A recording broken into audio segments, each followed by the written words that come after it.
Today, NSA passing around your nudes, Apple has backdoors, and GCHQ falsifying polls. Your host is Rick Fackfinger, and this is Liberties Report.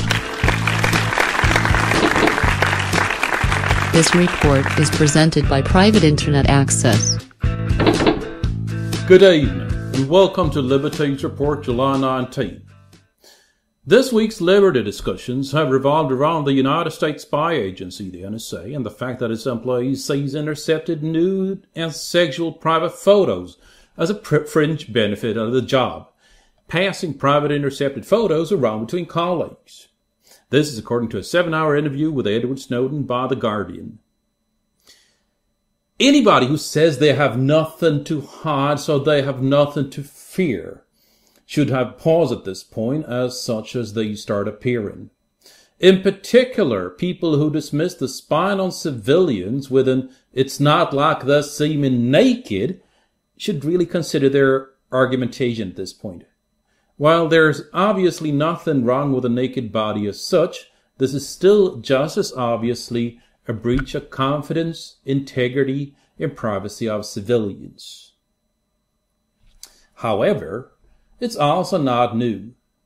This started becoming known with one of the NSA's many accomplices, the spy agency of the United Kingdom, the GCHQ.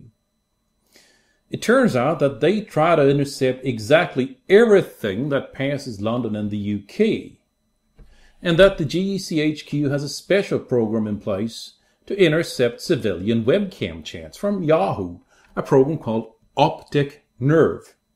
And yeah, that is indeed some nerve. They routinely intercepted nude and even sexual private video conversations from their own document about evaluating this program. It would appear that a surprising number of people use webcam conversations to show intimate parts of their body to the other person. No shit, Sherlock! And these are the geniuses we trust with keeping our countries safe? What is harder to comprehend still is why the resulting behavior is such a surprise. You're taking young people and starving them of contact with the world, forbidding them to talk about any aspect of what they do all day, and then give them access to other people's private, sensitive, and sexual information with no oversight whatsoever. What would people who set up these agencies expect to happen? It's easy to compare to a particular European military a couple of years back, which had a submarine problem, as in a problem with other people's submarines showing up where they shouldn't be, such as run aground halfway up a river far inland the country, officially because of navigation errors. Some brighthead in charge figured one way of solving this was to give young military recruits access to high-powered telescopes along the coastline, intended to be looking at the boring waterlines to search for hostile subs. Instead, they were promptly aimed at topless beaches, which at the time meant all the beaches. This too was seen as a fringe benefit of the job, just like at the NSA. These military crossed the line somewhere when they started using military high-powered cameras to take photos of what they were seeing, which was, arguably, out in the public compared to private conversation, which aren't, and started, guess what, handing those photos around between themselves, just like at the NSA. So the question becomes this. Why did anybody think that people would be completely different just because the technology differs? Did generals somehow expect the hormones of 20-year-olds to vanish with the advent of the internet? Have they forgotten what the internet is for? Well, it seems Apple certainly hasn't. A presentation this week by Jonathan Zdziarski shows that all Apple devices have a built-in backdoor, or several, placed there by Apple, defeating encryption. It's apparently quite resilient against outside attackers. The problem now is that Apple themselves don't consider the police and these spy agencies to be attackers, but readily provides them with means to access Apple phones and tablets, according to this presentation. It should come as no surprise that you can't trust a closed system where the security amounts to trust us. Many have tried similar things in previous generations of industries, and in the end, the industries and corporations that can and must be trusted the least are those who merely assert that they can be trusted.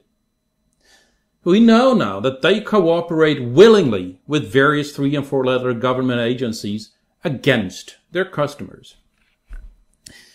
And this brings us back to the British spy agency GCHQ and what they've been up to. It turns out that one of their activities has been to change the outcome of polls conducted online. Change the outcome of polls conducted online. What does this mean? Let's compare to the internet community 4chan, which is kind of where all puberty humor goes to hang out and party on the net. The community is positively huge, and when they decide to vote on something, they can throw any poll or election off by their sheer biomass. For example, Taylor Swift, the singer, once held a poll for which high school she would perform at. And 4chan went in on this poll and made a particular high school win that poll. The Boston Horace Mann School for the Deaf. So, puberty humor. Now, imagine that same puberty humor thing being done by government spies, but without any trace of the actual humor. People who evidently lack basic understanding of how a simple webcam is used today are taking it on themselves to change the outcome of polls, which are then reported as facts of public opinion. This is serious, folks. It's at this point that we recall that the justification for this spying is to prevent terrorism and to catch people who want to perform acts of mass destruction. I'd be very interested in hearing how falsifying public opinion, for that is what this is, in any way, shape, or form contributes to keeping a country safe.